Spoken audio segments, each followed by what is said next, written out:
Hello and welcome to this week's bonus episode of Planet Critical, the podcast for a world in crisis. If you're new here, my name is Rachel Donald.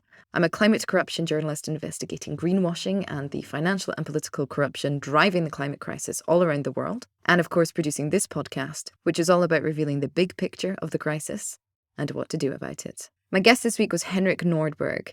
Henrik is a physicist, engineer, and all-round energy expert who spent the past few years working on a first-step solution to the climate crisis, a global climate compensation. What this means is taxing the fossil fuel companies for their extractive, dangerous, and polluting industries, and then redistributing that wealth to the world's most vulnerable. Now, that redistribution point is really, really key because it's not just about making it less attractive for fossil fuel companies to pull oil, gas, and coal out of the Earth's crust.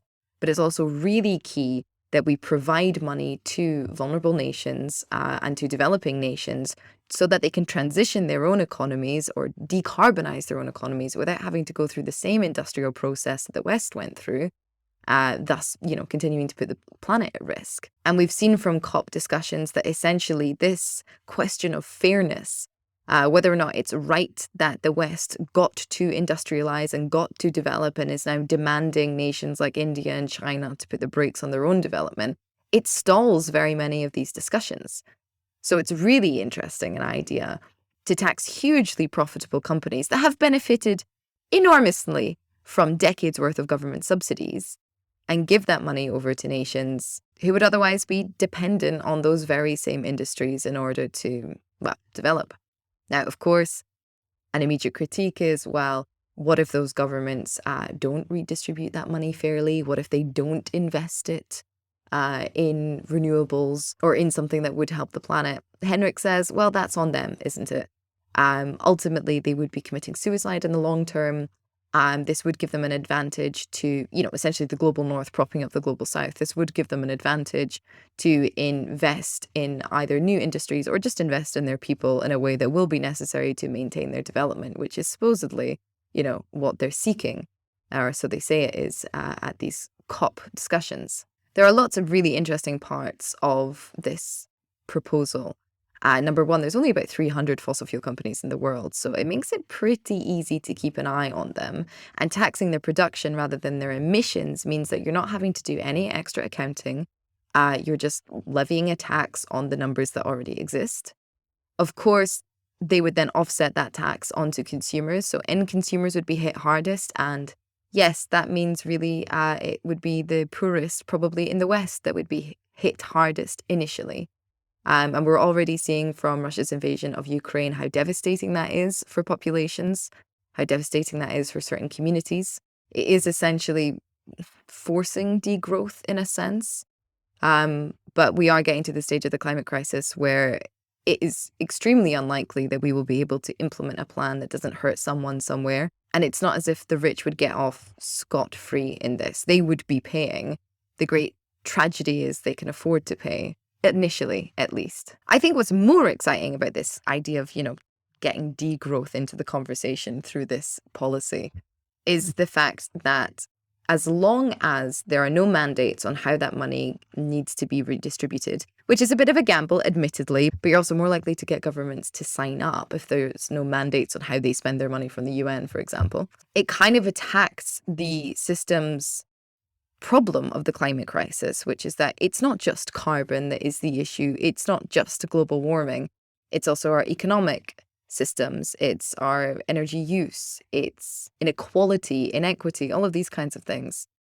So one nation, for example, could redistribute what they get paid out from this global climate compensation into a UBI, which would directly impact the climate crisis through fixing, or addressing economic inequality.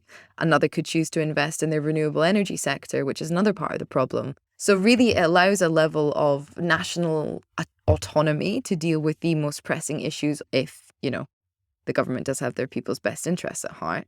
But it also draws awareness to the fact that we're not just battling one monster here. We are battling the interconnection and the interrelation of many, many different problems, which is what has created such a complex crisis.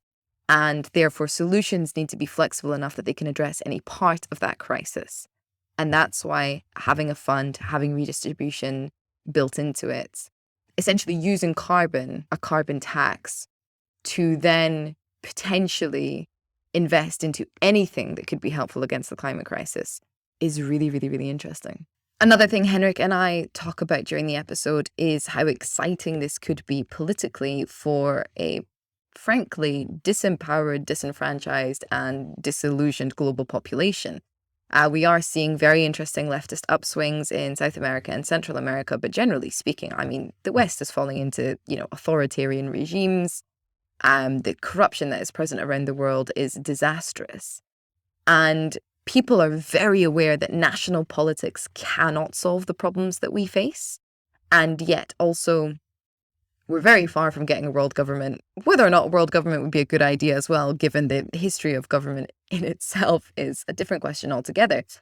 So having a global policy that could be implemented is a really exciting thing politically.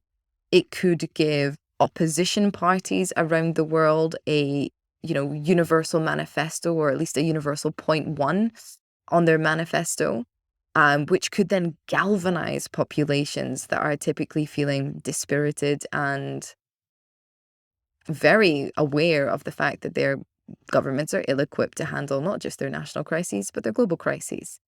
I genuinely believe we need to start seeing international cooperation politically in order to get people excited again about politics. We need to break through the glass ceiling of national politics.